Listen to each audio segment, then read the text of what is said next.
that you're here tonight. My name is Stacy Shefka, and my husband is the pastor here at the Brighton Seventh-day Adventist Church, and I'm our health ministries leader. But I don't do this by myself. I've got a great team that's working with us. You've met some at our registration table, and some of my friends, Kim and Mary Lou, will be presenting a little bit later. So we're glad you're here. Happy New Year to you. Some of you we haven't seen since the last year, and some of you we haven't seen in a while, and some of you we've never seen before, so we're glad you're here too. How many of you, your first time to one of our health events? Oh, good. Wonderful. Well, so glad that you could all find us, whether that was curious, how many came from a Facebook ad? Anybody here from a Facebook ad? Awesome. Good to know that's working. And Meetup? Yeah, okay. That always is a great way to find out about what we're doing. And then, of course, we send out emails and do mailings, too. So if you filled out a registration card when you came in, you'll get notified when we do upcoming events. We usually do something about once a month. That's been kind of what we've been doing. And looks like we might be doing that in this coming year. We're still kind of looking at the calendar. But we'll tell you about what our next event is going to be. Before we get into some of those announcements, I just want to have a short prayer just to ask God to bless this event, and then we'll go into some business. Dear God, we want to thank you so much for this evening and for all of our friends that are here with us tonight. And we ask that you bless this time that we spend together learning about plant-based eating and sharing some of the things that we're passionate about. And we ask that they would have a wonderful time and that this would be a blessing in their life. In Jesus' name, amen.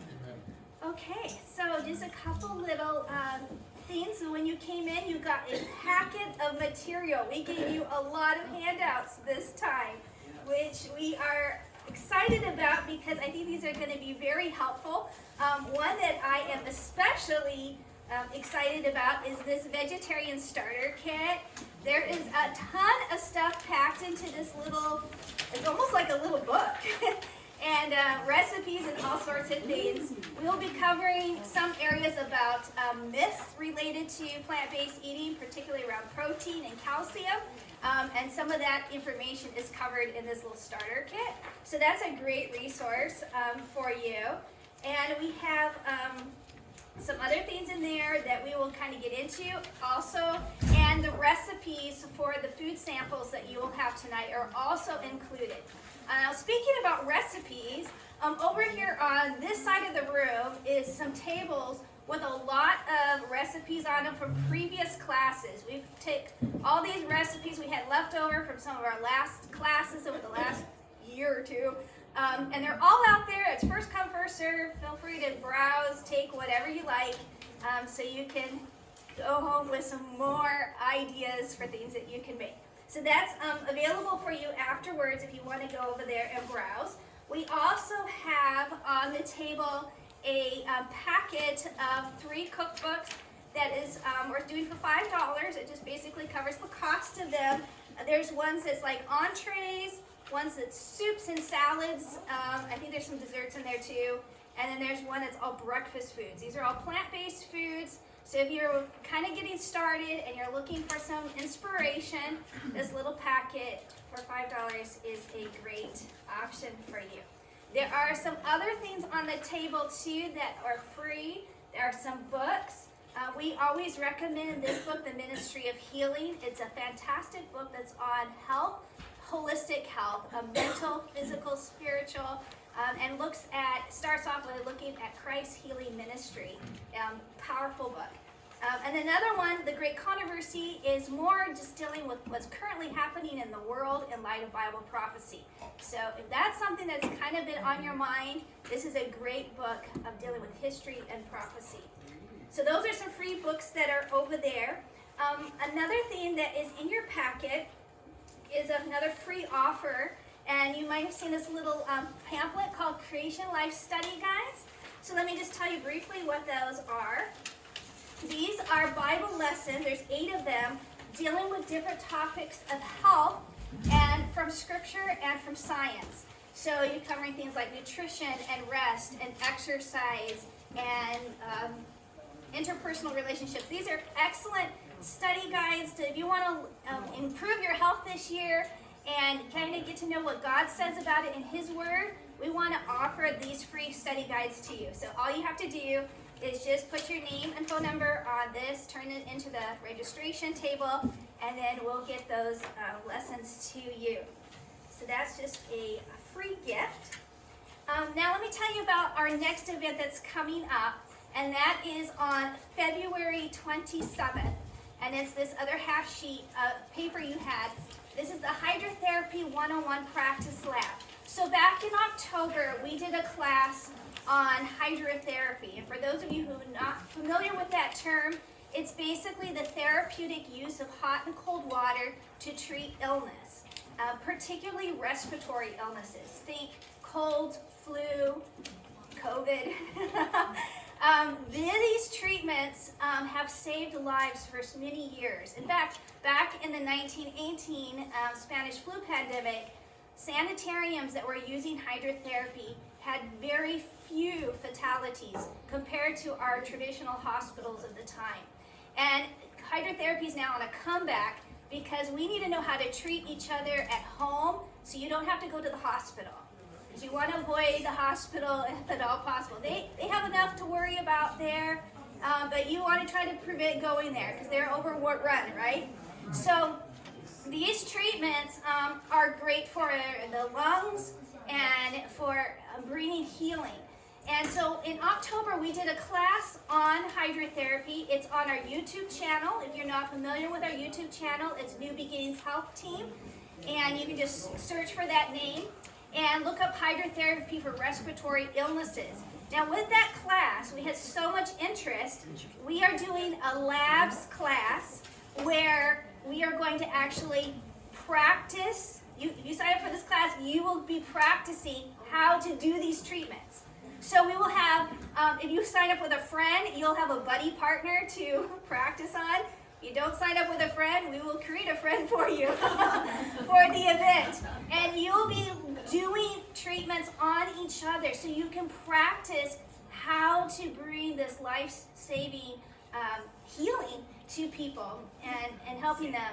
And if you have these skills, and it's so easy, you just need towels and hot water and a bucket, and it's just so easy. Go watch the class, sign up if you want to be part of this labs. And this is a limited class size because it is interactive, hands-on. We will be coaching you, working with you, so that you come away with a kit of all your materials. It will be really fun. But make sure you sign up early if that is of interest to you, because we will only have a limited amount of people we can handle. All right. I think that is all the basic announcements. Restrooms here. Men's restroom is up the stairs since this one is out of order. And we have tea and over there if you're looking for something hot. All righty. I think we are, we have a drawing, but that will be at the end. I think I saw everybody get in that. We have some fun things we're going to give away. And one last thing, or two last things I want to just mention. In your bucket, our little pail on your table, are some little envelopes. Our events are free, but if you want to give a little something to help defray food expense costs or that sort of thing, you can use one of those little donation envelopes and just turn that into Marilyn at the registration table. For those of you who are on Facebook, we have a Facebook page, New Beginnings Health Team. So like our page, then you'll know when we're doing events, and subscribe to our YouTube channel. Okay, that's all the announcements. Let us get right into plant-based eating. So let me ask you a question here so I kind of know my audience a little bit better. How many of you are brand new to the idea of plant-based eating? You're kind of like just kind of starting this journey. All right, good. All right, wonderful. You came to the right place. Now, how many of you have been eating plant-based for a while? Or, okay, awesome. 2 months, very good, great. So we kind of have like a 50-50 here, it looks like. People who have had some experience and people who are just kind of getting started. This class was by request, and I like that when people come to us and say, would you talk about this subject, whatever subject, because we sometimes are needing ideas. We want to make sure we're providing what you're looking for. And someone approached us, I think it was in November, and said, have you ever done a class that's like how to get started step by step? I need a step-by-step plan. And I said, no, we haven't. We've done a lot of plant-based cooking classes, but not one that's like how to get started. So that's what this class is, and that was because of that request. So let's begin by just defining a term, plant-based. Now, when you hear the word plant-based, what words come to your mind, or what thoughts come to your mind? Plants. Plants, okay, so you're thinking things that grow in a garden, right? Okay. Boring.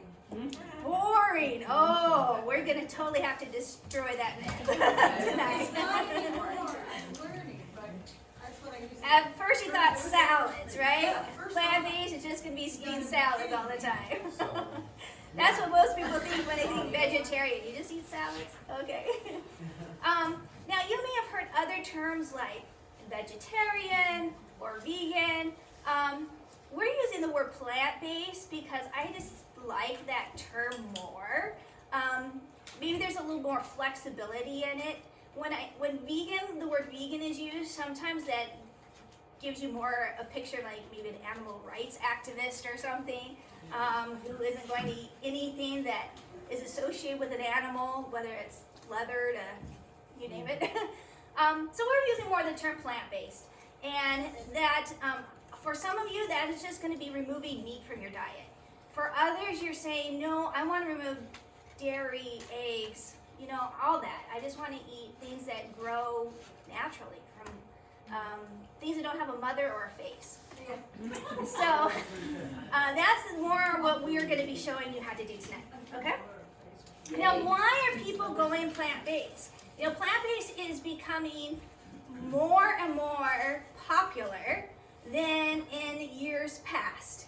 In fact, you just go to a grocery store now and you see words plant-based on things, And now you used to not be able to find things like that were labeled such.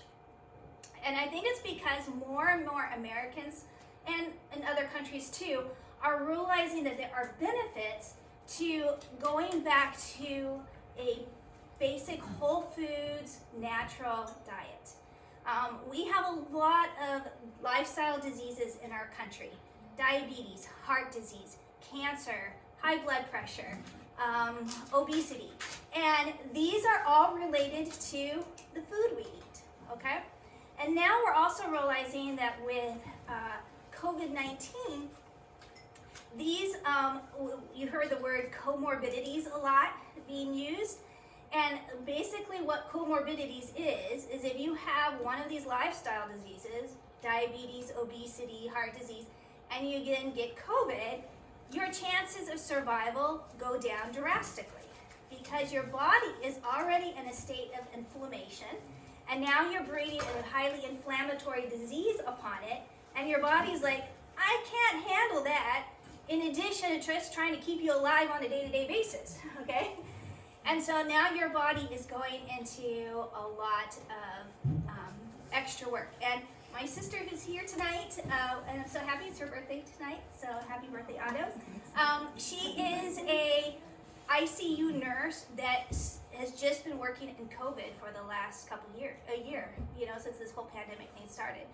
And over, she's telling me that the patients that are not making it are the ones that already have a lot of lifestyle, health-related diseases.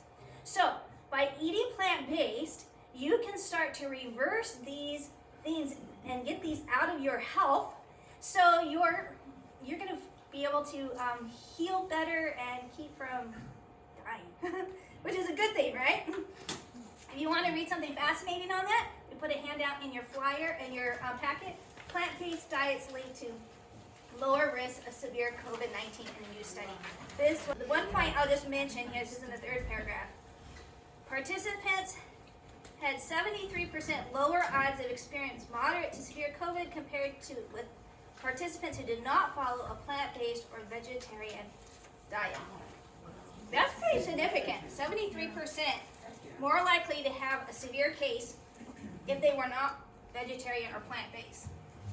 Now, one of the things I'll tell you about plant-based eating, it doesn't reverse everything overnight. These diseases did not come upon you overnight, and they're not going to leave overnight, okay?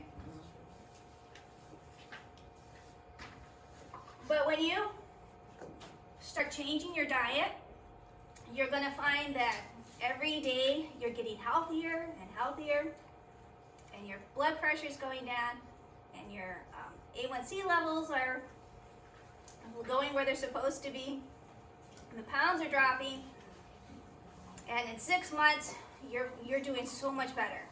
And your body, God designed it to reverse the damages that our choices have made. And our arteries start clearing up, and everything starts going where it's supposed to be. So start making those changes today, because we need it more now than ever, I believe. I'm going to go through a couple slides here. Because we are a faith-based group, I believe that science tells us a lot about health, but the Bible also tells us a lot about health. And I want to give you 8 reasons why to go plant-based just from Scripture. And these are summarized on one of your handouts. If you want to know what verses they are, they'll be jotted down. So, the first reason is because it's the original diet that was given by God. All the way back in the book of Genesis, in the very first book of the Bible, God created the world. He gave humanity foods he wanted them to eat. And this is what he said. God said, "See, I've given you every herb that yields seed which is on the face of all the earth, and every tree whose fruit yields seed, it shall be for food. Also to every beast and every bird and everything that creeps on the earth, I have given every green herb for food." And it was so. Then God saw everything he had made, and indeed it was very good. It's interesting that even the animals were given a plant-based diet. In the original creation, nothing ate any other animal, you know? Lions ate grass. That was how God designed everything to be. Because this would bring optimum health and vitality. He said it was very good. God has not changed in this new creation. Because even when the earth created new, and the world created new, God's promises, "Behold, I'm going to create a new heaven and a new earth, and the wolf and the lamb are going to feed together, and the lion's going to eat straw like an ox. Dust will be the serpent's food, and they will not hurt or destroy in all my holy mountains, says the Lord." So that says that in the new creation that God is creating, the new heavens and the new earth that we're looking forward to, it's going to be plant-based eating there. So we're going to get used to eating there like that. Probably should start now, right? Start experiencing how God intended it to be. Now, the second reason, it results in greater longevity. Now, this one's fascinating. If you read the book of Genesis, starting in chapter 5, you'll have some of the genealogies of how long people lived. Adam lived 930 years. Methuselah lived the longest, 969 years. Then you come to Noah, he lives 950 years. What happens in the time of Noah? There's a flood, right? And all vegetation in the world gets destroyed. After that, they started to eat meat. And notice the lifespan, 600, 400.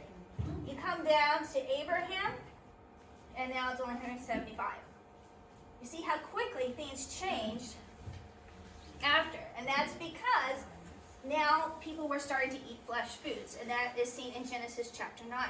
There were a few stipulations. They weren't to eat fat, and they weren't to eat blood. And there were clean animals that were being eaten, animals that were sacrificed, Well, you can read about those animals in Leviticus chapter 11. Now, science is confirming what Genesis says. Dan Buettner did some amazing research for the National Geographic. He ended up writing a book called The Blue Zones. And in his research, he went to the longest living people groups of the world, the people who are centenarians that live over 100 years, and he studied their lifestyle to find out what do they eat, what foods are they eating. And what he found in his book, he wrote a book called The Secrets of Living Longer. Well, actually, that was the name of the article in his Blue Zones book. He found that there were three main groups he studied: the Sardinians in Italy, the Okinawans in Japan, and the Seventh-day Adventists here in North America. And as he was looking at some of the things that they each did, there were some things that were in common. And one of them was a plant-based diet. Every long-living people group in the world have that in common. They eat a plant-based diet. And they're socially engaged and physically active, don't smoke. You know, there are certain other contributors to longer living. So, that's a good reason to eat plant-based. You will live longer. In fact, in his research, they have found that those who eat plant-based will live 7 to 10 years longer than the average population. It really does make a difference. Third reason, it prevents disease. So, in Exodus 16:3, the children of Israel said to them, "Oh, that we had died by the hand of the Lord in the land of Egypt when we sat by the pots of meat and when we ate bread to the full, for you have brought us out to this wilderness to kill this whole assembly with hunger." So the people are complaining that they are not eating meat. They miss the meat that they were eating in Egypt, and they don't like the food God has provided. Now, God said that in Exodus 15:26, if you diligently heed the voice of the Lord your God and do what's right in his sight, give ear to his commandments and keep all his statutes, I will put none of the diseases on you that are on the Egyptians, for I am the Lord who heals you. Now, this is fascinating. What were the diseases of the Egyptians? Now, they have studied these Egyptian mummies, actually unearthed them, and looked at them to ask the question, what did the mummies die from? What did the Egyptians die from? Medical researchers have been looking at this, and this lady, Dr. Rosalie David from the University of Manchester, was one who did some autopsies on the mummies. One autopsy was performed here on Ramses II, and it says that he died of clogged arteries. Oh, no way. Yep, that's what the autopsy showed. He probably died of a massive heart attack, and as she kept studying the mummies, and there was 14,000 mummies that they did autopsies on, and x-rays of, and we found that over and over, this is what they died from: heart disease, cancer, arthritis, obesity, high blood pressure. Does this sound like today's diseases? Yeah. Yes. STDs. Yeah, STDs. Yeah, these are diseases that are primarily the result of eating flesh meats and rich foods, which is what the Egyptians ate. So when God said, if you eat the way I want you to eat, you're not going to experience these diseases, it was because God was going to give them something better to eat. So what did he feed them? He fed them a daily diet of manna, which was a wafer-like bread, slightly sweetened with some honey and a hint of oil. It could be baked or ground into flour. It was nutritious, it was simple, it was plant-based, and they lived on it for 40 years. If they can do it, I can do it. There you go. Absolutely.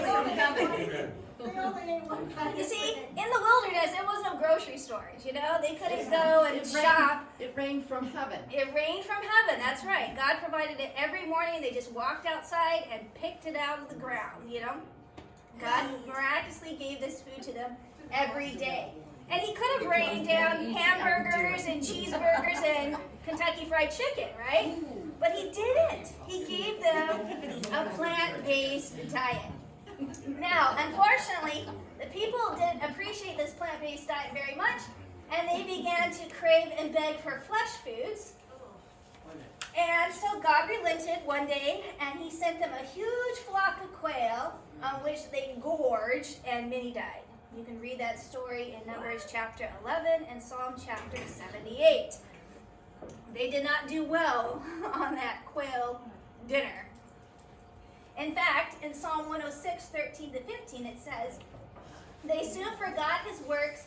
They did not wait for his counsel, but they lusted exceedingly in the wilderness, tested God in the desert, and he gave them their request." But what was the result? Leanness in their souls. So see, sometimes we want certain things, we crave certain things, but those things are not the best for us, right? They bring leanness into our souls, or they bring pounds onto our hips, or they bring disease into our body, right? We're much better eating the way God designed for us to eat, which was plant-based. Okay, reason number 4 from the Bible, greater health and vitality. So here we go to the book of Daniel, and Daniel was a captive from Jerusalem who had been taken to Babylon, and while he was there, he was offered the king's finest delicacies and wine. But Daniel purposed in his heart he would not defile himself with a portion of the king's delicacies, nor with the wine which he drank. Therefore he requested of the chief of the eunuchs that he might not defile himself. So instead, Daniel asked that for 10 days he would be given vegetables to eat and water to drink. Then let our appearance be examined before you, and the appearance of the young men who eat the portion of the king's delicacies. So basically he asked for plant-based diet for 10 days. And he said, after the end of those 10 days, you look and see for yourself how healthy we look, okay? And the prince of the eunuchs decided to do this, to give him this 10-day test. And at the end of the 10 days, their features appeared better and fatter in flesh than all the young men who ate the portion of the king's delicacies. Thus the steward took away their portion of delicacies and the wine they were drank and gave them what? Vegetables. Yes, they are able to continue on their diet. So those 10 days showed them healthier and with more vitality. They even looked healthier. That's one thing you'll notice. You start eating plant-based, your countenance, your complexion will even look better. You'll feel better. You'll have more energy. These are all benefits that come. Greater clarity of mind and intellectual powers was another benefit. At the end of these 10 days and their time of studies, the king interviewed them, and he found that they were 10 times better than all the magicians and astrologers in all of his realm. In other words, they were smarter. They could think clearer. How many of you want to improve your IQ? We can all do that, right? Okay, reason number 6. We only have 3 more. It's good stewardship of the planet and the animals. We've been told that God made us to have dominion over all the works of his hands. He's put all things under our feet. In other words, we're stewards and managers of all the beasts of the field, the birds of the air, the fish of the sea. We're supposed to take good care of these things, and we haven't done a very good job of that, okay? We know we have deforestation happening because we're growing cattle for beef. We know that we have climate change issues. It's in the news all the time. Why? Because we have so much greenhouse gas emissions from all the livestock and transporting all it. There is waste. One waste from a farm of 2,500 dairy cows and waste from a city of 411,000 people is the same. 2,500 cows produce enough waste as like a whole city. And then the water use. One hamburger uses 660 gallons of water. I mean, this is not good care of our environment. Going plant-based is really much better for our world. And then think about the harm to the animals and the people. This is number 7. Proverbs 12:10 says, a righteous man regards the life of his animal, but the tender mercies of the wicked are cruel. And Romans 13:10 says that if we have love, we will do no harm to a neighbor.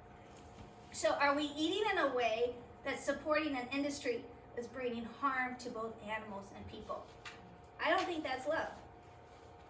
So were the animals here for our pleasure then?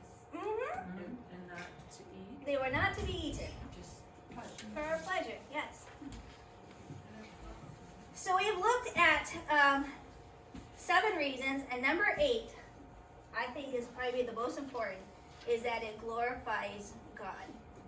In 1 Corinthians 6:19, it says that our body is a temple for the Holy Spirit, and we are to take good care of that temple because we were bought at a price. And so we are to glorify God in our body and spirit, which are God's.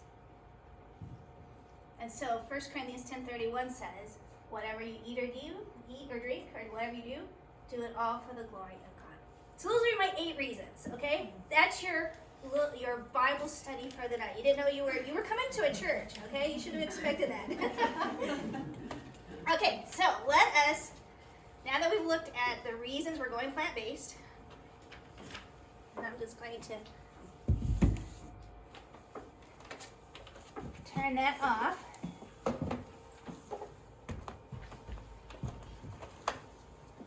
Let us transition. Oh, someone got me some tea.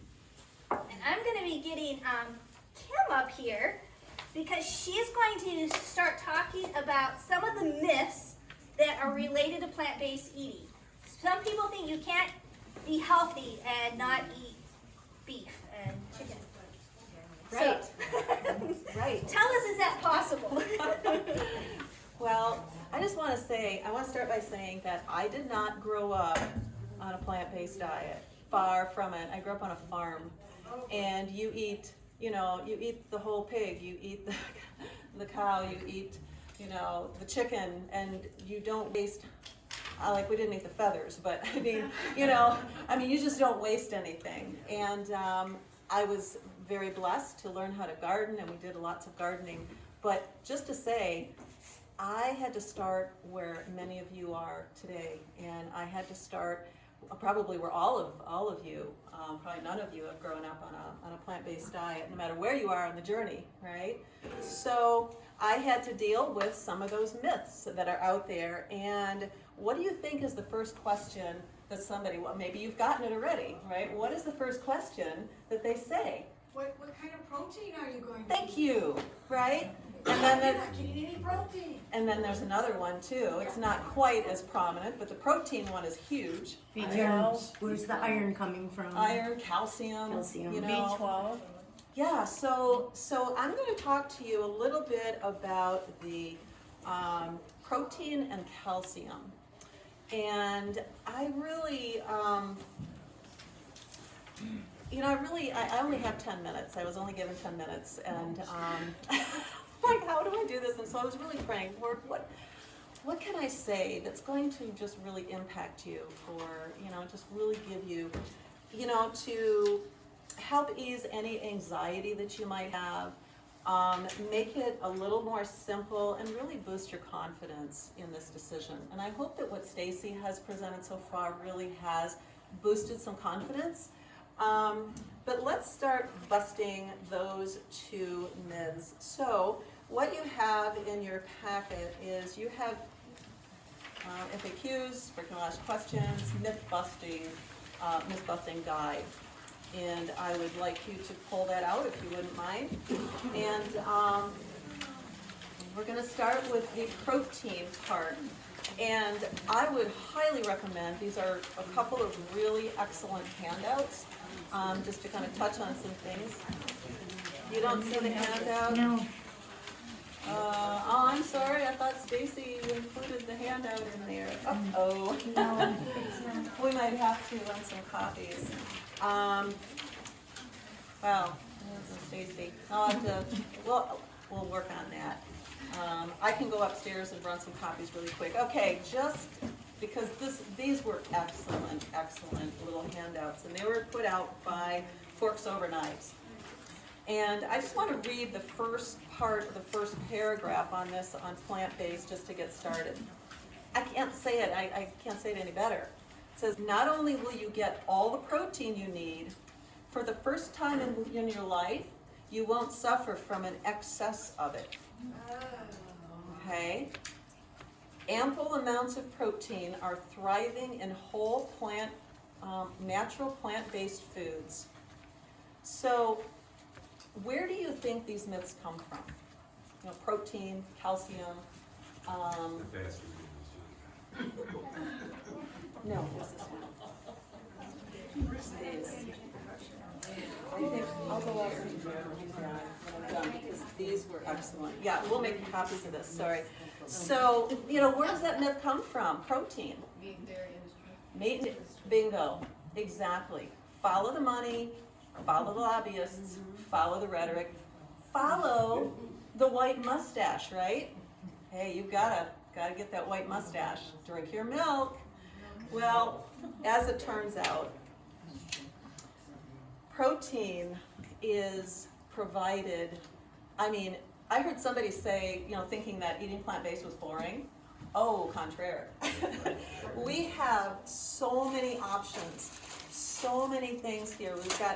We've got beans and legumes and you have lentils and peas and nuts and grains and seeds. I just brought a few things from my pantry. I could have had this whole thing filled with a variety of different things, all having protein and ample protein. And not only that, our bodies were designed to burn it very efficiently. If you work out, if you go to the gym, you lift weights, you will realize if you eat a plant-based diet and you don't need tons of protein, you will feel stronger and get stronger faster. I personally have experienced that. So if you talk to any, in fact, Forks Over Knives, how many are familiar with Forks Over Knives? Yep, so you know about Rip Esselstyn and his father being a cardiologist. Okay, so Rip Esselstyn, he's ripped. You just gotta say it, right? I mean, this guy works out, okay? He's got the muscles to prove, and he just eats plants, okay? Thank you. So, so the other thing on here, it says also the type of protein you consume is as important as the amount. If you are taking in most of your protein from animal-based foods, you're getting not only too much protein, but also an acid-producing form that wreaks havoc on your system. So it puts your body in a state of inflammation, okay? Your body is always trying to reach homeostasis, right? In a state of equilibrium. So why is protein so potentially harmful? Because your body can store carbohydrates and fats, but not protein.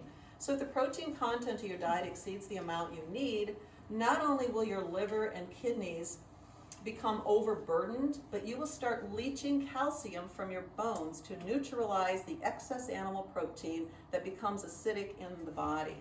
So you're almost shooting yourself in the foot. So if you're drinking milk and eating meat, your body is set in an inflamed situation. Inflammation is like it's trying to heal. And so what does it do? It draws calcium out of your bones.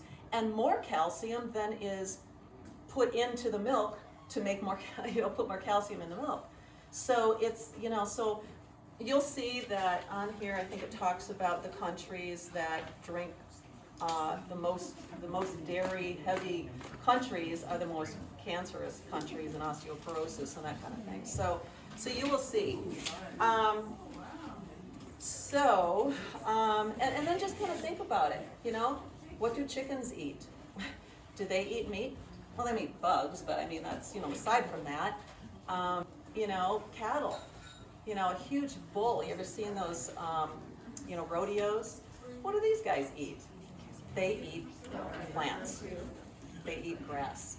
So do your research on that. You have a handout here. I know you have this handout on best plant-based sources of protein.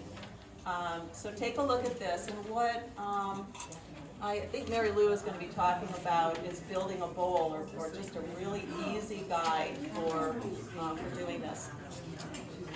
Okay, let's talk about calcium real quick. Yeah, is that good? What is this? What is it? What's that? Black bean hamburger? What is this one? Oh, the black bean is this chipotle from Costco. Okay. Yep, and then served with, well, Costco guacamole. Yeah, and then the other thing that you have there is a recipe. It's just a whole grain English muffin with this burger. You have the recipe with you. It's basically bulgur wheat. Nope. No, the recipe, you have the recipe for the burger that's on that little pizza. It's bulgur wheat and walnuts and tomatoes and onions and just a few spices. So that's really all it is, and it's so simple to make. Okay, so let's talk about calcium. What is calcium and how is it used in the body? All right, so it's an essential mineral that we have to get from our diet. Our body doesn't produce it. We have to get it from what we put in our body. And 99% of the calcium in our body is stored in our bones and teeth. So I guess an indication that we may be having a problem with calcium is maybe our teeth, right? So that's the first thing. We can't see our bones. We might be prone to breaking bones more easily, which might be an indication. How would you see it in your teeth? Just dental issues. Like cavities? Dental issues. Cavities?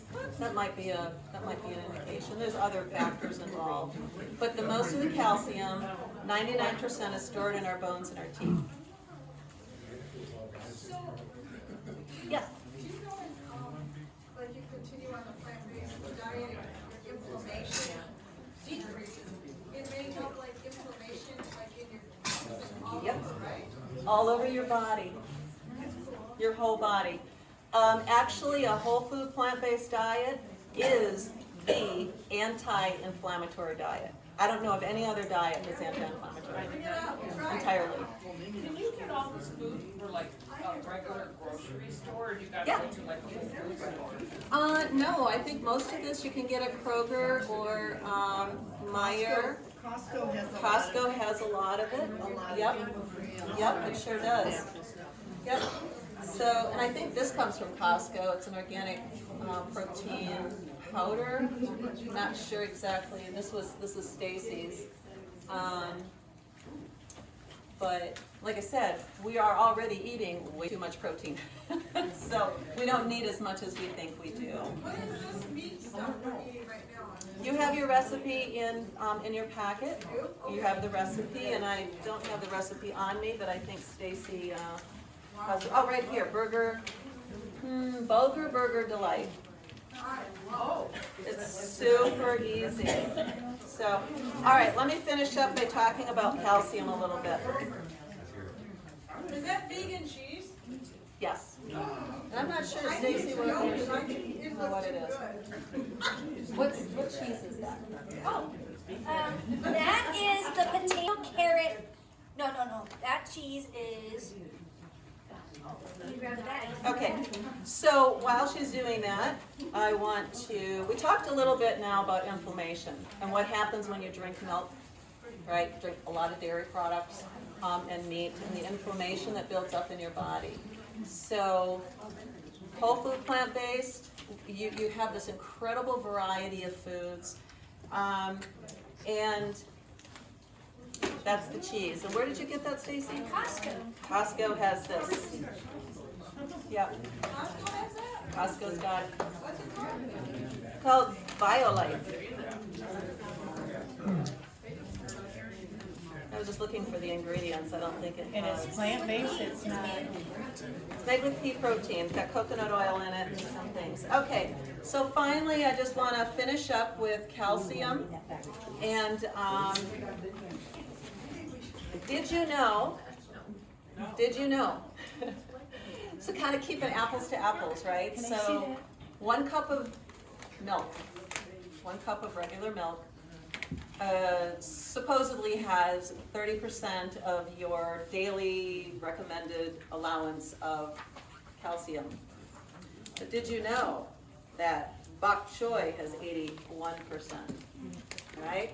Where are you going to get your calcium from, right? So, kale, 73%, arugula, 64%, turnip greens. Arugula, incredible for your heart. It's one of the foods that will, what am I trying to say? Open up your arteries. I can't remember, not nitrous oxide. I can't remember what it is, that element. Anyway, and kale is a wonderful blood thinner. It's a natural blood thinner. In fact, if you are on blood thinner meds, you're probably told don't eat kale.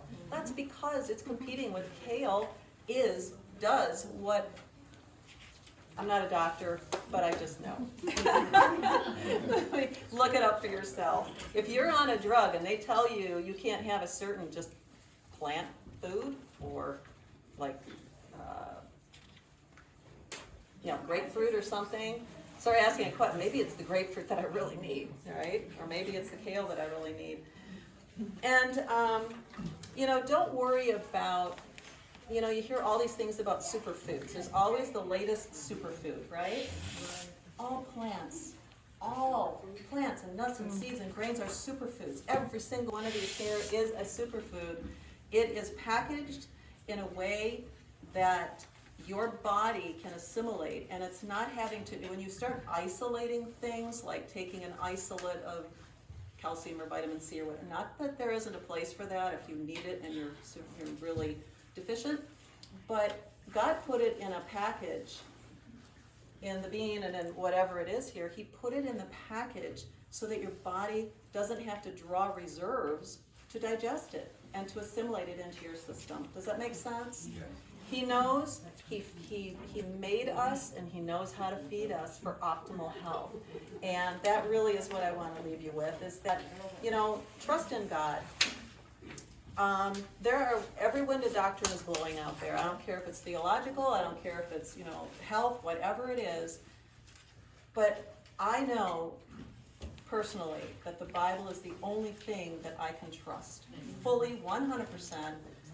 God is, He is for us, and He wants our best good. And so when everything is spinning out of control out there, I know that I can go to the Bible and He will tell me this is the way to eat. We can trust Him, and truth to stand the test of scrutiny. So look it up for yourself. And that's it. Alrighty. Thank you, Kim. So now you know how to answer the protein question, right? Can you get enough protein eating plant-based? Absolutely.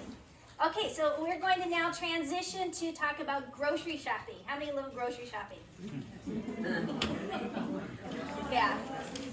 That's my feeling about it too.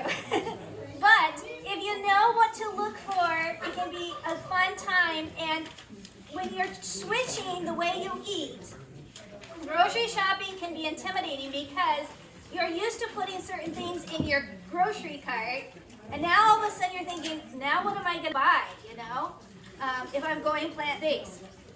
So let's talk about some tips. First of all, there are, if you look at the sheet of paper that says Dr. Greger's, yes, that one. Dr. Greger's Daily Dozen. Let's see here.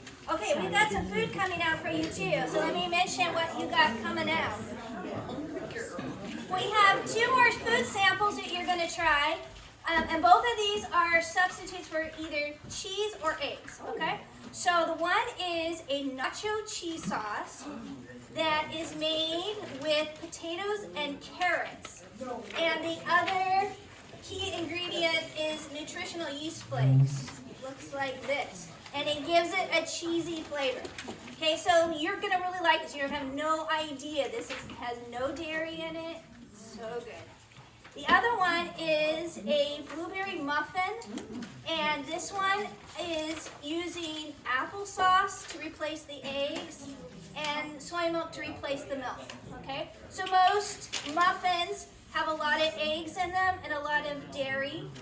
This is substituting those 2 ingredients. So it's a blueberry muffin, and that one is also in your recipe is also in your kit.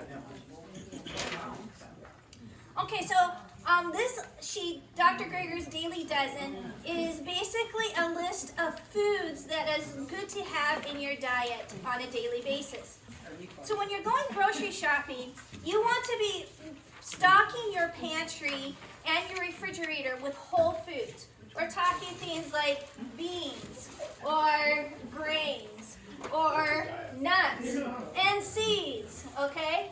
And then produce, okay? And this is what you're avoiding pretty much the entire meat department and the dairy department and really shopping mostly out of the produce department and then some of those bulk foods, okay? This is what you want. You have your pantry full of.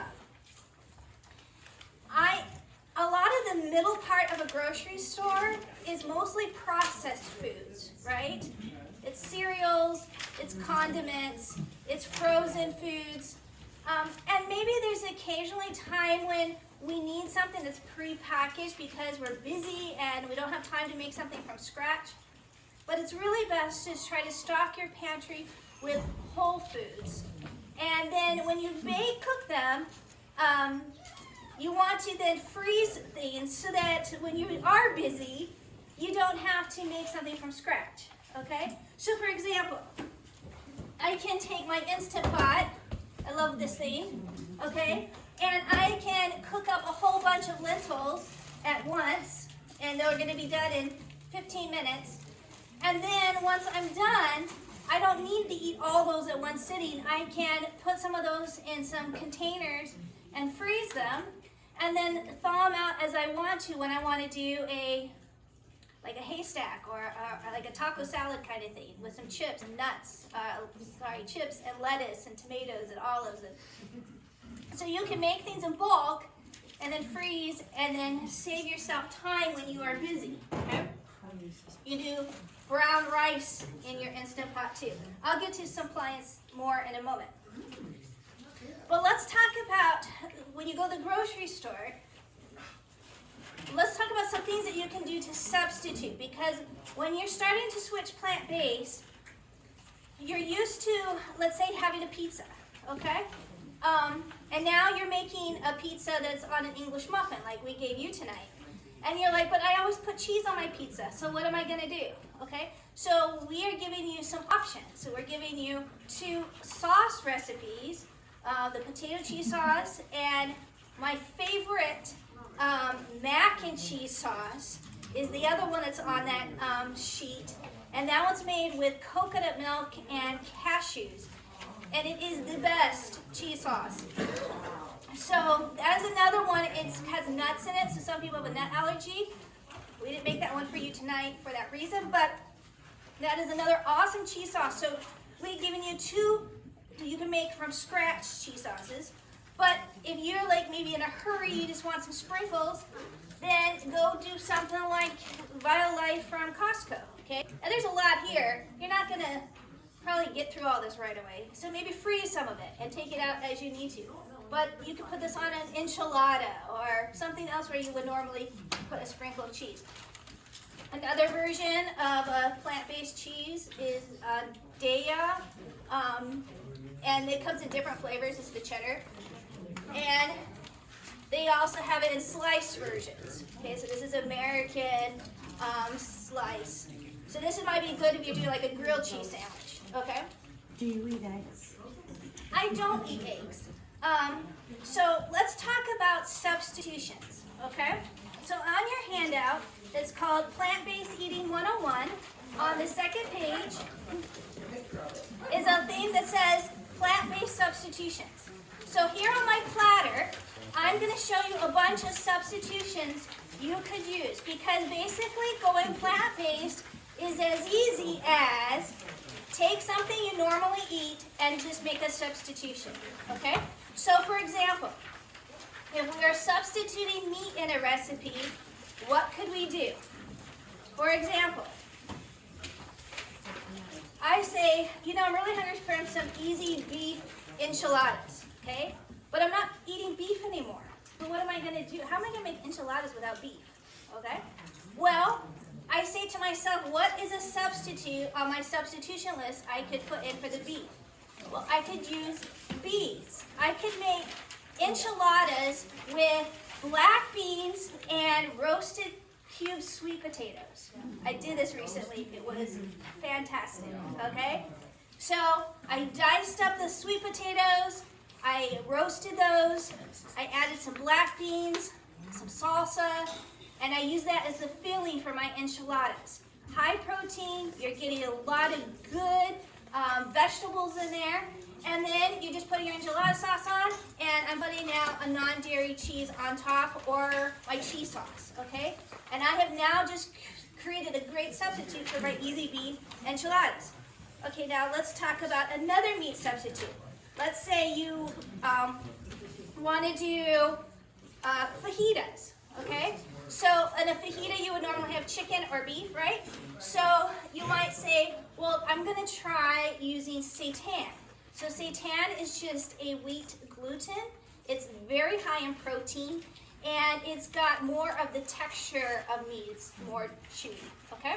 So this is actually showing you kind of a picture of it just browned in a skillet with your peppers and your onions, and now you've got a vegetarian fajita, okay?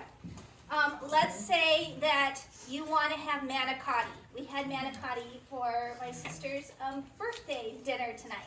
So with manicotti, you usually would have ricotta cheese in it, right? So instead of a ricotta cheese, we used organic tofu. And there is a recipe for it on your cheese recipe list. Basically, it's just mashed, add some onion powder, garlic powder, lemon juice, maybe a little mayo, a non-dairy mayo, which is an example of this. And that is the filling for your these stuffed manicotti shells, okay? So you take something that you already like and you just make a substitution. So let's look at some of the other substitutes. I could personally vouch for that dish. That dish is He likes the man. dish is just not- Yes, Tastes like the manicotti. real thing. It's very good. Tempeh is another one, but Mary Lou's going to mention it, so I will skip it for the moment. Okay, so a recipe calls for like a chicken broth or a beef broth. So just used a vegetable broth instead.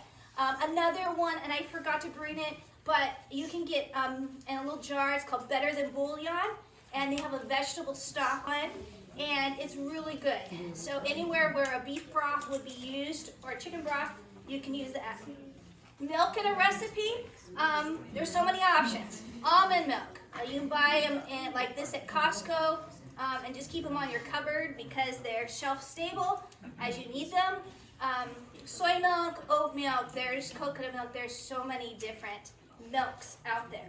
If your recipe calls for buttermilk, you're just adding a little apple cider vinegar or lemon juice to your milk, your nut or soy milk, and it starts to curdle and you have a buttermilk, okay?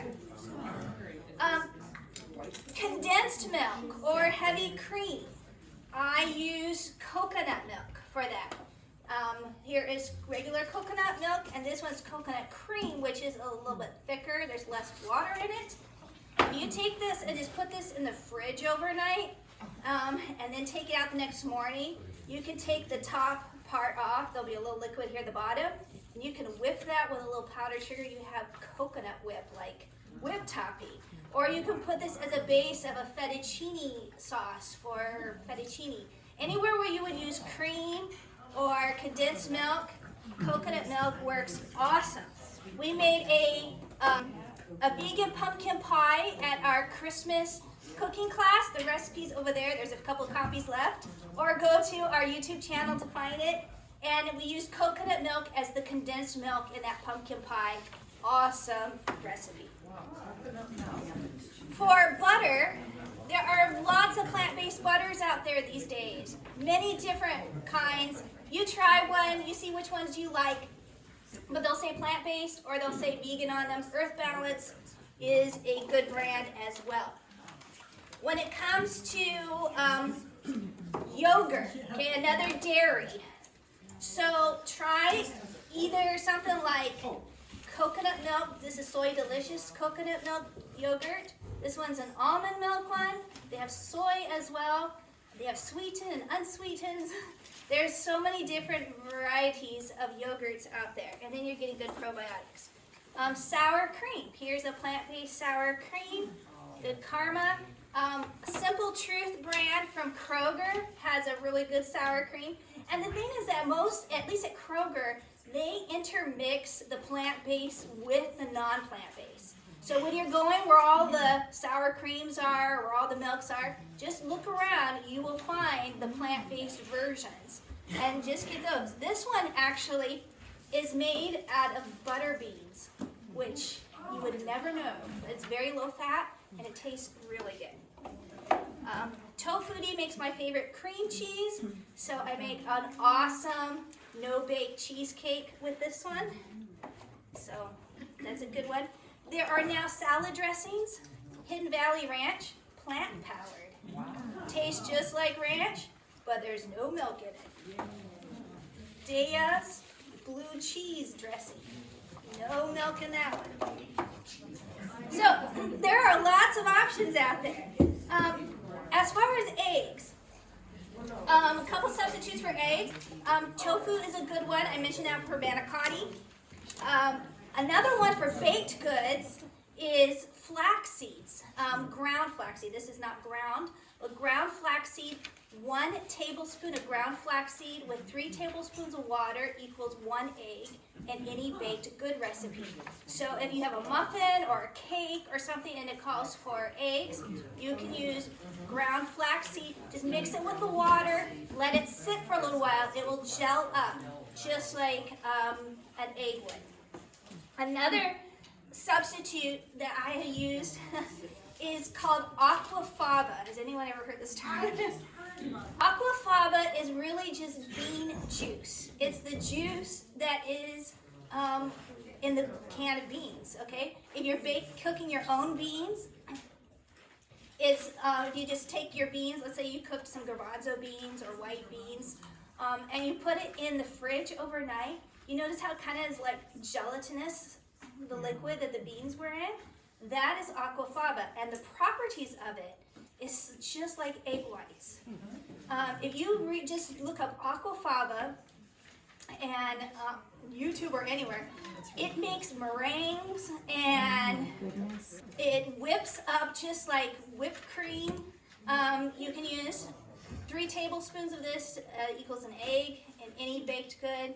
You can make crepes, all kinds of things from it. It's crazy. It was a scientist who realized that the properties of the bean water acts just like an egg white. And I was raised, no lie, to always rinse off the can of beans. Yeah, and there is some sodium in it, which is probably not the greatest, which is why if you cook your own beans, you wouldn't have as much of that in it. Right. Yeah, pretty cool. All right, so those are some of the plant-based substitutions on your list. And really, it's as simple, like I said, of taking a recipe and just modifying it. For example, I'll just give you one more one. I just went to Betty Crocker's cheesy broccoli rice bake, okay? So it's got rice in it and butter, okay? So for butter, we could just use this. And then it calls for some cheese.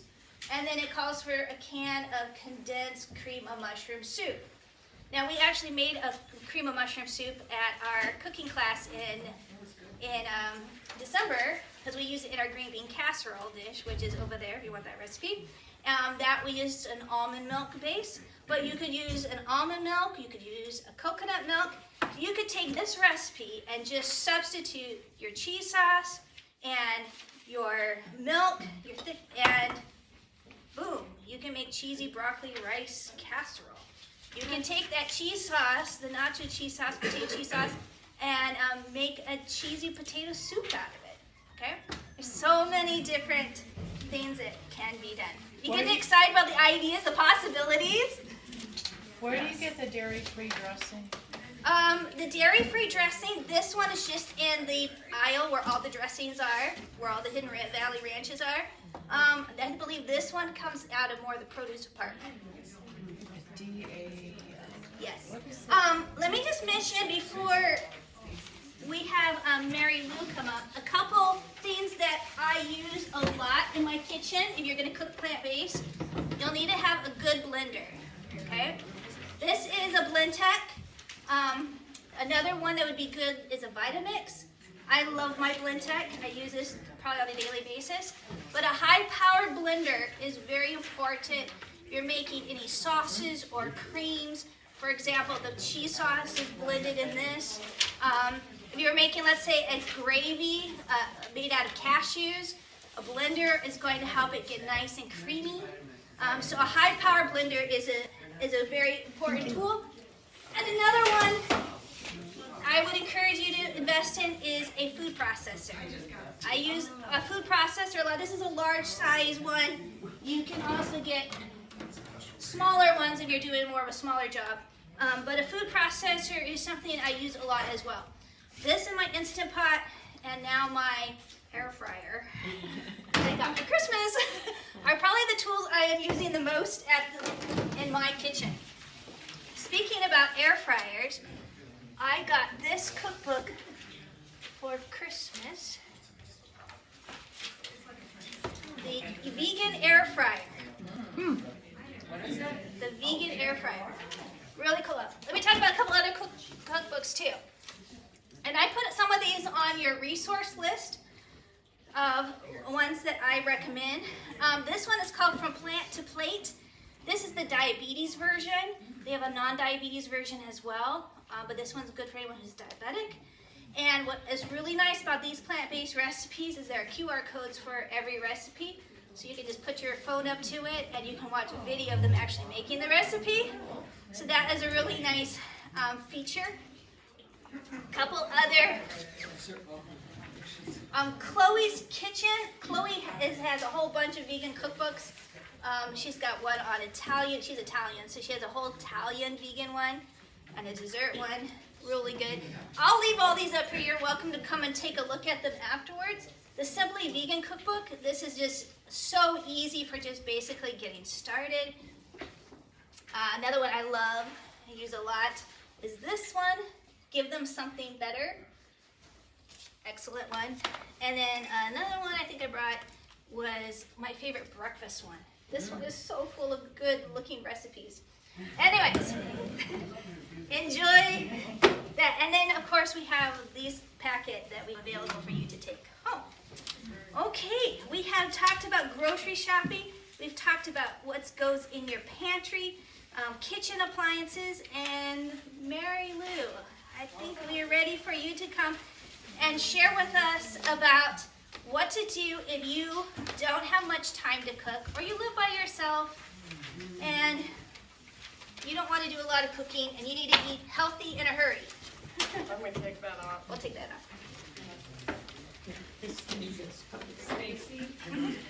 Stacy? Yeah. Hey, where do you get this nutritional yeast flakes? Oh yes.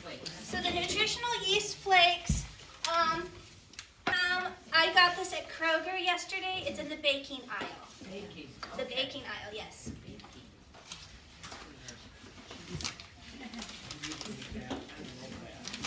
All right, well, how was all the food? It was really good, wasn't it? The first time that I tried this, these are really good. And they have good ingredients. I sell a different black bean chipotle burger in my cafe, but I may just switch to this because these are a little bit healthier. They were very good. Okay, so you learned a lot about a lot of different foods and how to prep some foods. And what I'm going to show you tonight is how you come home from work and you don't want to cook, right? You are just tired. And so we've heard about these Buddha bowls or meal in a bowl. And that basically, the tenet behind that is that it's a well-balanced meal in a bowl. So you have your starch, you have your protein, you have vegetables, and you have your seasonings, and you have fats. And that makes a well-rounded meal for you. And so you can plan ahead and have an idea of what you want, or you can just go through your cupboard and your refrigerator and see what you have and build something. So I have 2 recipes here tonight, or 2 things I pulled together. One is a breakfast and one is a lunch or a dinner. And so I think I will start with the breakfast. And so what I'm doing here, and it didn't occur to me until we were talking in the back, that what I prepared here will be my 2 meals for tomorrow. So I luck out. I get to go home and not have to worry about it.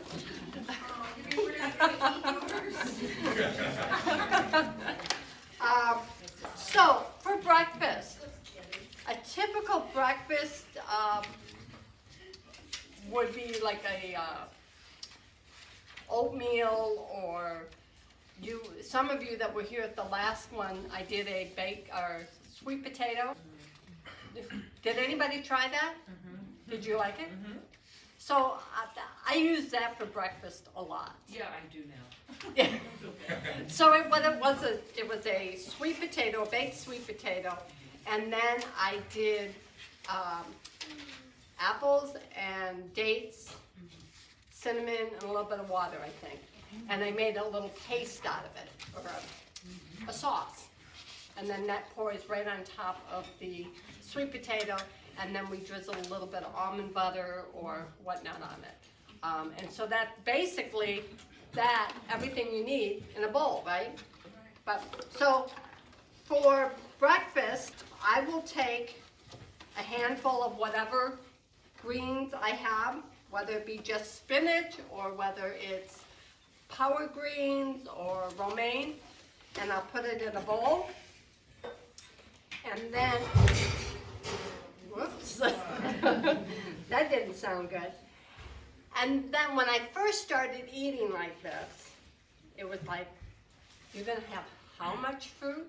This is what I would typically serve my kids, all of us. But now I eat all of that myself. And as a diabetic, I can eat all of that. And so you just plate it, and you want to do it so it's very pretty. So what I have here is 2 cups of strawberries and 2 cups of blackberries. And you get to eat all that in one meal. I do, but I do not eat it all at once. Okay. That would just give me a sugar rush like no other. So, I'm not being very good at this. But, so then you have your fruit, but when you have a little bit of greens, and then we're going to add our fats to this. And I have just a little bit of protein with this. And when you use nuts and seeds, you are getting protein, but you're also getting a lot of fat. And if any of you were at the diabetic lecture, I talked about how fat is one of the main culprits for a diabetic. And so you want to keep your fats below 10 grams per meal. So it's like 30 grams a day is what you want to keep it at. So here's the bowl. And if I were really good, I would have had some of the spinach out here so you could see all of it, but that's why the clear bowl. And so I have, and when I talk about little, this is a ½ a teaspoon of hemp seeds. And it is not very much. Some of you that are bakers, that's a teaspoon that I have here, and that's half full. And I'm just gonna sprinkle that on. And that has a tablespoon of hemp seed, has 4 grams of fat. And so that would be 1/3 of that. Let me do the math, I'm not that quick on my math. And then I have here almonds. I have a whole teaspoon of almonds. That's all you get? That's all you get. Why is that, Mary? Because of the fat content. Yeah. Because you don't. Because you're diabetic or because? That would just be a general rule. If you know, keeping it. Americans eat way too much fat, and it's hidden in everything. So if you can control what you know, then I would do that. Now walnuts, I have 1 teaspoon, but I wanted to show you what 1 teaspoon is like 3 halves chopped. So it's not very much. Do you know what they say? If you take a handful of nuts, by the time you add the nuts, the almonds, the pumpkin seeds, and the hemp seeds, you're getting 9 grams of fat right there. Now, in your fruit here and in the spinach, you also have fat. Because all in God's creation, everything has fat, carbs, and protein. Now, the ratios are all going to be different. But, so, you have, whoops, now I'm going to. Is the fruit fat because sugar turns into fat? No, it's what happens in your system. So, it's insulin resistance. Have you heard of insulin resistance? Yeah, not that I really know all about it though. It's when fat gets into cells that are not designed to hold fat. Okay. And so, when that happens, the fat takes the room in the cells, and the sugar can't get in. And so, then the sugar starts circulating throughout your body. That's very simplistic. Okay. Very simplistic. Thank you. That's what I need. And then, and a half a teaspoon of pumpkin seeds is about 10 pumpkin seeds. So, but now look at it. I mean, that's a lot. Yeah. You don't need much more than that. And that will fill you up. Now, if you also, you could add protein to that. And so what kind of protein might you add to that? As a plant-based. Oh, yeah. I'm quizzing you. Quinoa. Quinoa. You could do rice, you could do a potato, well, potato's more of a starch, but quinoa is good. You could do tempeh, which, okay, so here is my meal for breakfast tomorrow. Or you could put that entire thing in your blender, Or put that, some protein powder, and make a smoothie out of it. yes, and yeah, you could do that too. Okay, now for my meal. Could you put an avocado in there? Or You could, but you know how much fat is in a half of an avocado? because isn't it an essential fat?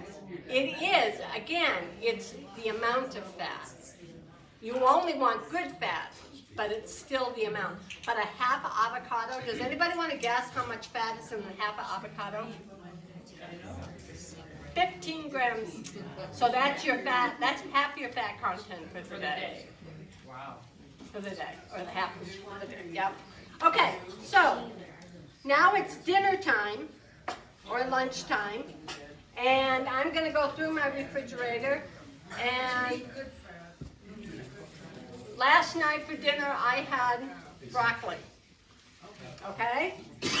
And I had some chopped carrots, so I have chopped carrots, and then I had a red pepper, okay? That looks good. And I cooked some rice. I had rice left over from the other day. And the thing that I didn't have, and I wanted to bring this because we had talked about it in our meeting, was tempeh. Has anybody here had tempeh? No, but I just bought some. Yeah. Okay, so me too. This is the very first time. So it comes in this one comes in a package like this. And in Meijer's, it is like in the produce department, but they have a whole section that just says buy the mushrooms. There you go. Thank you. But in Kroger, it is in the dairy area where they have all the different cheeses. Okay, so I got that home last night and I thought, ooh, what do I do with that? And I just so happened to have a recipe that I had never done before, and it sort of told me how to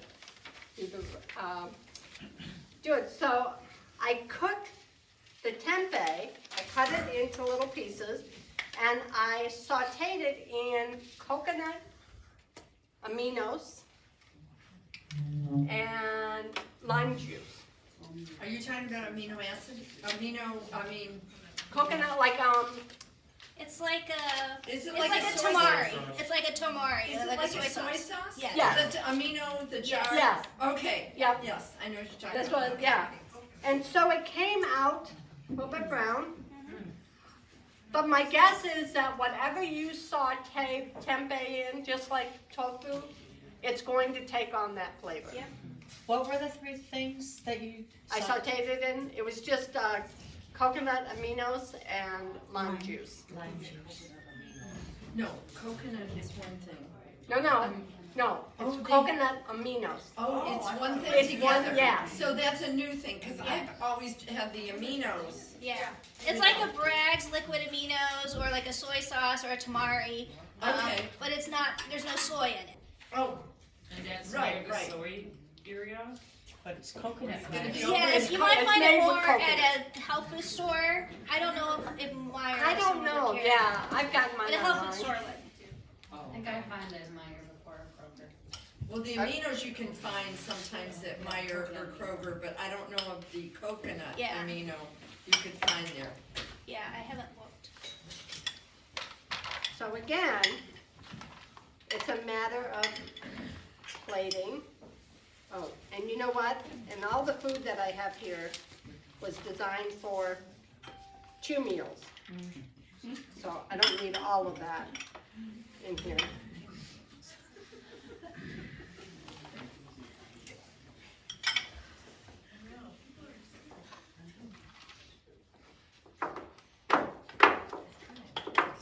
And then the steam, what I did is the broccoli, I cut it and then I added,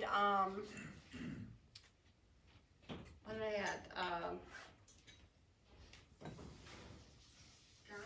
No. That was my thought too. No, it was the soup base, bouillon. The better bouillon. Yeah. So there's no fat in this, so I mixed like a tablespoon in 2 cups of broccoli and mixed up and then put it in the oven for 15-20 minutes. And it has just a really nice flavor and there's no fat. And I would recommend putting it on parchment paper if you have not done that in the past. It saves on cleanup and food sticking to the. So you have that. And then the tempeh.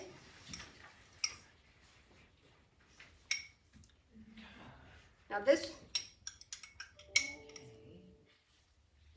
And then, so let's review. So we have our starch.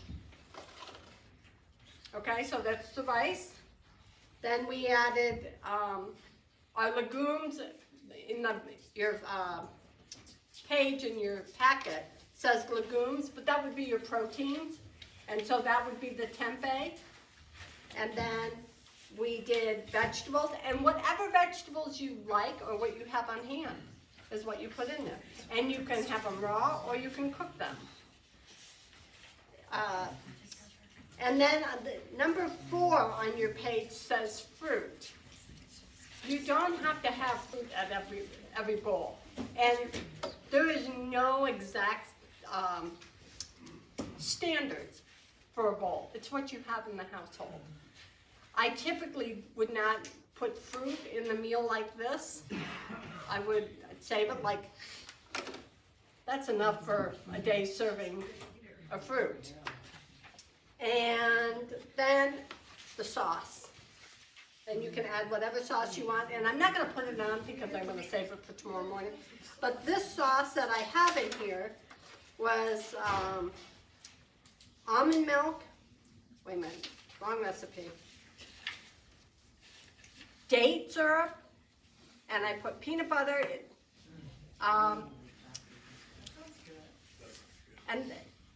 and a little bit of lime juice, I believe.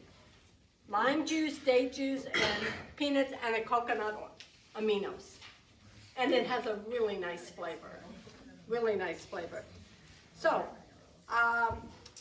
that's how simple it is. Whatever you're cooking, think ahead. Make more than you need for that meal, specific meal, and then you have it that'll last a week. Food will last 3 to 5 days after you've cooked it. And so you can make something on Sunday and have it last through Thursday or Friday. Alrighty. Thank you. I hope that gives you some ideas. I love her idea of just taking things that are in your fridge and making a bowl. All right, whether that's breakfast, oats and fruit and nuts and whatever. We don't have to cook big elaborate meals. You know, simple is better. Simple is definitely better. Simple is definitely better. All right, we have just a few minutes left here, and I want to invite my friend Todd to come up because I want you to hear from somebody who has recently gone plant-based and the benefits that you could experience, that Todd has experienced. And so Todd is going to come up, and I'm going to ask Todd a couple questions. Thank you, Stacy. Appreciate the introduction. It was very nice. So how did everybody like that food that went around the tables? Was that awesome or what? It was absolutely delicious, and I'm very excited because I haven't seen this yet. So Yeah. this is absolutely awesome. I didn't know there was so This is many the good class things we out here. needed to have for you back in October. right? Exactly, 'cause I've been struggling since October to now, so yeah, we could have done a pipe for Because sure. back in October, you came to a class that we did here called the Gut Brain Connection, and that was a turning point for you. Yeah, so a little bit story behind that. Stacey kind of asked me to share my story, so I thought I'd share it with you guys tonight. Kind of interesting, because I've just gotten involved with the church and Seventh-day Advent, just learning about Christ, and just got baptized actually a couple of weeks ago. Amen. And maybe about 3 weeks before I came to that class, I had a doctor's appointment. And every year, I'm 59 years old, every year I go to my doctor, she runs all the tests, they all look pretty reasonable, and she goes, you know what? Not too bad, lose weight. Lose weight and get rid of the diabetes, the high blood pressure, your kidney issues, on and on and on. You name it, I got it. So I said, okay, but she goes, you know, right now we're not going to worry about it because your blood still looks good, everything's fine. Well, 3 weeks before this class, I went to her and got the blood work done, and I was like Dr. Google, you know, on my chart before I went to see her. So I was looking at all my blood work. I was like, oh, holy smokes, compared to what I had last time ago, this is some serious stuff, right? So I walk into her office, she looks at it, she looks at me and she goes, okay, well, here you go, I'm telling you for years, now we've got a big problem. So I said, well, what do you mean by that? She goes, we're going to double your medication, we're going to get tests run on your kidneys, we're going to get tests run on your livers. She goes, I'm really worried about your cholesterol, your triglycerides. You got some serious issues here now that we got to start dealing with. And she goes, you know, I told you this a long time ago. How many guys you see my size that are alive at 65? There aren't a lot, right? So that shook me up pretty good. So I came out of that scared. Only a couple times in my life I've really been that scared. I was terrified. So I came out of that, and then of course we had the class came up in 3 weeks. So I said, I'm going to go to this class. I have to make some lifestyle changes. I have to finally do something different. You know, I always ate out. I'm in IT, so I was in consulting, so I was always flying and eating at expensive restaurants. And I said, okay, something's got to change, or I'm not going to make it to 65 or 70. So I came to this, gotten, you know, basically brain deal and sat through it, a couple hours class, and said, you know what? I said, okay, I love the presentation. I really understood how all the fat, all the crappy food I was eating and the meat and everything was impacting my, arteries and impacting my blood and what it was doing to my body. So I really learned that, got a good experience with that. So I said, okay, I'm going cold turkey. So I'm going vegan, I'm going vegetarian, I'm all in. So at that point in time, I was 485 pounds, all right? Heading close to 500. A lot of stuff personally in my life the last 3 years is heading towards 500 for sure. I was dealing with food. I was a foodaholic, no doubt about it. So I was definitely heading that direction. So I don't recommend anybody doing cold turkey because when I did cold turkey, for 2 weeks I was sick as a dog. I had the flu. I didn't know what was going on. I was telling Stacy, what's happening? She's like, dude, this you're going through withdrawal. So you're just gonna have to deal with it for 2 weeks. You'll get over it and start feeling better. So after 2 weeks, yep, sure enough, started feeling better. After the first month, my back pain completely went away. I don't see my chiropractor anymore. All the swelling in my feet's gone. All the neuropathy I had in my feet is gone. No more back pain. No more migraines. No more headaches. So now it's been probably 4 months, roughly. I lost 20 pounds a month. And I ate the food you guys saw tonight. And the weight is one thing, and I appreciate the clapping. I just feel so much better. I feel younger. I just have more energy. I don't have the aches and pains. I get in and out of a car. I get up out of a chair easier. A lot of things I just haven't been able to do, over the years. I can do now. So now I'm at 420. So I've lost 60 pounds in roughly 4 months. Wow.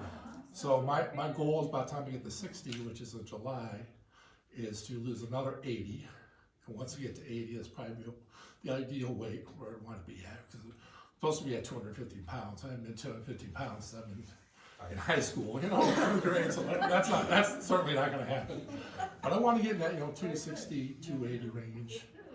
I definitely think I'm going to be able to get there and get there doing this, eating this way and learning about how to cook the foods. And everybody says, well, what do you eat, dude? And I'm like, keep it simple. Like last thing Stacey said, I just do simple meals.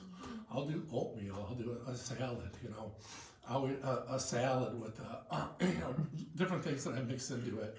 Eat a lot of soups. I eat a ton of soups. I eat probably 2 or 3 bowls of soup a day. But just keep it simple. But one thing that I was kind of, saying, there's got to be more to this. There's got to be more to this because this, there's got to be some flavors and some other foods I could eat. After seeing all this tonight, makes me really excited. So yeah, it changed my life. I haven't felt this good in years, so I highly recommend listening to this and taking a look at it.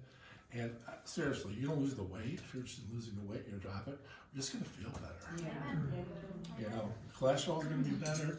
All my blood work, by the way, is back to normal. So just went to my doctor, and she was astounded. She was just like, "How did you do this?" I said, "Well, easy. It's basically, done what I probably should have done 10, 15 years ago. So don't wait till you get to my age to start making those changes. You don't want to wait till it's too late. You can't reverse it." But I definitely believe that, the plaque's going to go away, the clogged arteries are going to go away. All that stuff is going to reduce. My kidney functions are back to normal. My liver functions are back to normal. So it's just like, Amen. amen. Praise God. Thank you, Todd. Any questions? Well, I know you lost a lot of weight, but does this plant-based help with sleep if you have Sleep, issues with inflammation. sleeping? She was asking me about gums. My gums were always swollen, always bleeding. Every time I went to the dentist, they had to clean my teeth and everything and get around it. All that inflammation's gone. All the inflammation in my body is pretty much gone. My feet were huge. My feet would swell up every night when I would get home. Now they're not. They're normal looking feet again. So. But I guess I'm asking in general, does it help with sleep when you have issues with sleep? I would give it a try, but you probably will find a benefit. Yeah. Okay. Can I ask you? Sure. I feel like this is kind of shallow, but were you starving? Like you're hungry so quick. That's actually a great question. okay, so run to the Taco Bell. Every night I would go to Taco Bell at 9 or 10 o'clock. I'm one of those guys in the line that goes out to the street. All of my taste buds changed. I don't crave sweets anymore. I don't crave pizza. I don't crave pasta. I don't crave the stuff that I used to crave. Now I crave the healthier foods. And if I notice when I cheat, if I go have a pizza or do something a little different, the next day I just feel like crap. It's like, okay, well, I don't want to feel this way. Did you eat whenever you wanted to eat? What's that? Did you eat whenever you wanted Yes. to eat? Yeah. I never felt really deprived. I never felt really hungry. It's like, I never ate fruit. So I introduced bananas. I introduced apples into my diet, things I've just never eaten before. And one of the things you may not realize is that when you eat plant-based, you're getting a lot more fiber in your diet. And fiber satisfies you so that you don't have hunger cravings. Yes. And it helps stabilize your blood sugars too. So if you're eating beans and whole grains and such, you're going to find that after you eat them, you don't need to even snack. You just feel satisfied and full until your next meal comes along 5 hours later. It's the highly processed foods that leave us so hungry so fast and go through us so quickly and spike your blood sugar. In the summertime, I'll eat like a salad for lunch, for instance. I'm hungry an hour later. Oh, yeah. And then it's like, oh, So I just ate, don't do add that. to your salad beans Oh, or one of these vegetarian proteins. Garbanzo beans would be Yes, great to garbanzo have with beans, salad. lentils, right. any of those. But all the sweets, like I used to have Butterfinger every night, $100,000 bar, little big ones too. not the- I haven't switched over to this kind of eating at this point. That's why I'm asking these silly questions. No, Very that's good questions. Very good. Thank you, All Todd, right. so much Thank for sharing. you. Yes. I'm sure it's That's very all inspiring. This has been fun tonight. Are you getting inspired? You want to go home and do some cooking? And let me tell you this, even if you go out to eat, we give you some tips in there. There are so many things out there today that you can ask for. One of my biggest keys for eating out is ask for them to substitute something. Can you make this vegetarian? Can you put beans in this rather than beef? I substitute foods all the time, and a lot of restaurants today have vegetarian options on their menus.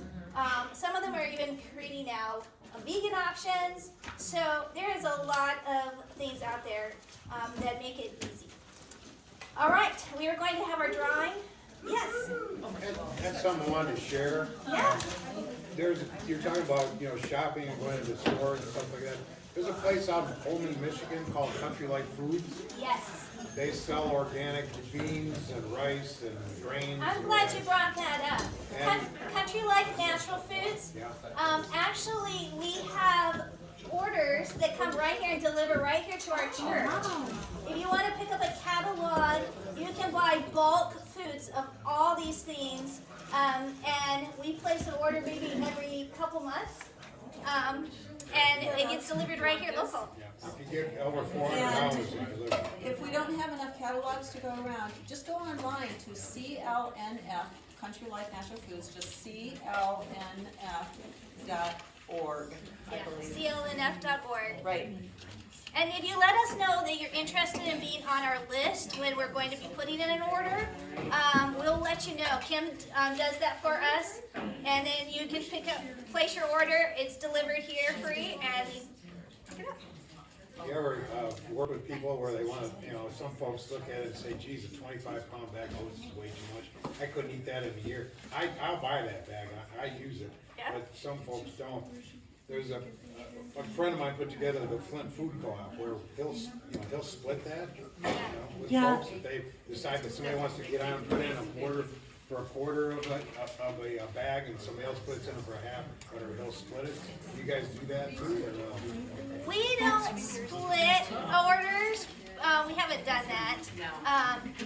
But if you had a friend who went in with you on it, that would be fine. But we haven't gone that far. Okay, I'm going to do a drawing, and I'm going to tell you what I'm going to be giving away tonight. I'm giving away 3 items. These are all kind of related. This is the Engine 2 Kitchen Rescue. It's based off of a fire engine group, let's see, a fire engine station that was down, I think it was in Texas, and these guys were like, well, one of their members died from a heart attack, and it kind of shook them all up, and they said, we got to change the way we eat.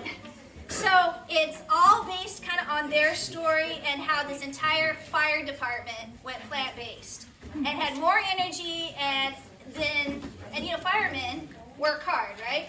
But they were all plant-based. So we have a DVD, we have a cookbook, and their storybook, okay?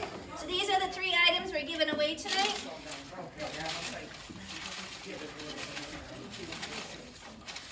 And the first one is going to Amelie. It's going to you. Yes. No, I want to, it's fun. I'm thinking you might like a movie, so would you hand it to her? Okay. Next one is the storybook, and this one is going to Pam Silverthorne. That's me. There you go. All right, and our last one is the Engine 2 cookbook. And that one is going to Jamie Toby.